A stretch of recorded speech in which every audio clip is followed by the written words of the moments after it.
विद्युत वितरण विभाग की मनमानी से इन दिनों तहसील के अधिकांश उपभोक्ता खासे परेशान हैं। कई महीने तक मीटर रीडिंग नहीं हो रही है। इसके बाद भी अनाप शनाप बिजली बिल भेजा जा रहा है। सुधार के लिए उपभोक्ता बिजली ऑफिस के चक्कर लगाने को मजबूर हैं। वहीं दूसरी ओर बिजली विभाग द्वारा अवैध वसूली चरम पर है। आपको बता दें कि बीते 28 नवंबर को गन्ने की ट्राली से टूट गया था बिजली का पोल। सूचना मिलते ही मौके पर पहुंचे विष्णु यादव ने अपने आप को लाइनमैन बताकर पीड़ित किसान से 8,000 रुपये बताकर ले लिए 4,000 रुपये। बाकी 4,000 रुपये बाद में देने की बात कही। कहा पूरा पैसा दे देना, नहीं तो तुम्हारे नाम दर्ज कराई जाएगी FIR। पीड़ित किसान से 4,000 रुपये उसी दिन ले लिया गया। बाकी और 4,000 रुपये मांगा जा रहा है, जिसमें घटना के वक्त 4,000 रुपये किसान से लेकर ट्राली छोड़ी गई थी। 7 दिसंबर दोपहर तक पोल वैसे पड़ा था।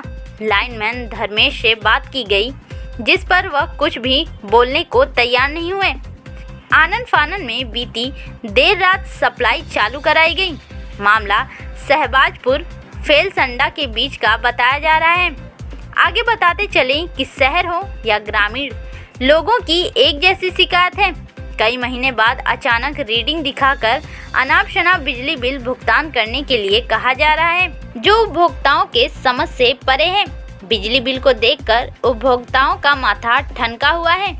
विभाग के कई दावे के बावजूद व्यवस्था में सुधार नजर नहीं आ रहा है। बिजली के बिल में लगातार गलत रीडिंग, बिजली बिल ज्यादा की शिकायत लेकर उपभोक्ता बिजली ऑफिस पहुंच रहे हैं, लेकिन उनकी समस्या सुनने वाला कोई अधिकारी नहीं है। क्या नाम भैया आपका? रोहित नाम है भैया। रोहित, क्या मामला था? भैया ऐसा था कि हमारे यहाँ जो लाइट है वो विष्णु देखते हैं और क्या कहते हैं, हमारी टाली गन्ने के लोड थी। तो चक्रोड बड़ा छोटा था, तो हमें और कहीं से रास्ता नहीं था, हमें निकलना उधर से था। तो वो साइड में खंभा गिरा हुआ था, पेड़ था। तो हमारी ट्रॉली निकली और गन्ना था टेढ़ा, वो झोल में अचानक से वो खंभा अपने आप गिर गया। टाली का थोड़ा झटका लगा है बेशक, लेकिन हम गलती मानने तैयार हैं। लेकिन हमने कोई जानबूझ के उसको तोड़ा नहीं ना, हमारी टाली से वैसे कोई नुकसान हुआ। लेकिन पेड़ में जैसे वो ऐसे लगी टाली, वैसे झोल खा के वो खंभा गिर गया है। ठीक है, तो भैया गुजारिश यही है कि उसको देख लिया जाए अपने हिसाब से आप लोग। तो विष्णु है हमारे गाँव के, जो विष्णु यादव, वो देखते हैं हमारे यहाँ की लाइट। तो उन्होंने हमसे कहा, हमने उनसे बात किया, भैया ऐसी बात हो गई है, आप उसको ज़रा देख लीजिए। तो उन्होंने कहा भैया इस पर पैसा लगेगा। तो हमने कहा ठीक भैया, गरीब आदमी हैं और हम मौके पे यहाँ रहते नहीं, दिल्ली में रहते हैं। तो हमारे पिताजी घर पे थे और उनसे उन्होंने कहने लगे कि तुम्हारी टाली नहीं जाने देंगे, ये है वो है और आपको पैसा देना पड़ेगा।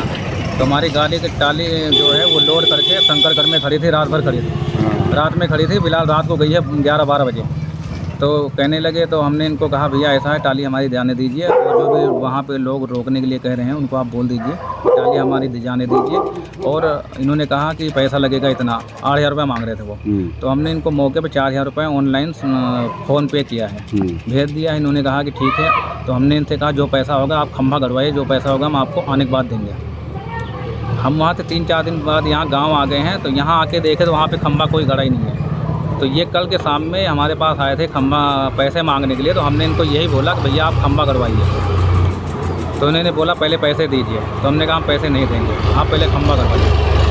तो यही बात थी साहब, और कोई बात नहीं। 6,000 रुपये दिए थे इनको? इनको 4,000 रुपये हमने भेजा था।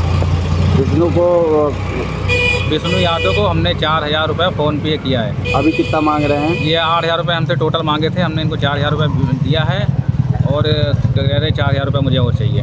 कई तारीख की जो है मामला था पूरा? ये 28-29 तारीख की बात है भैया।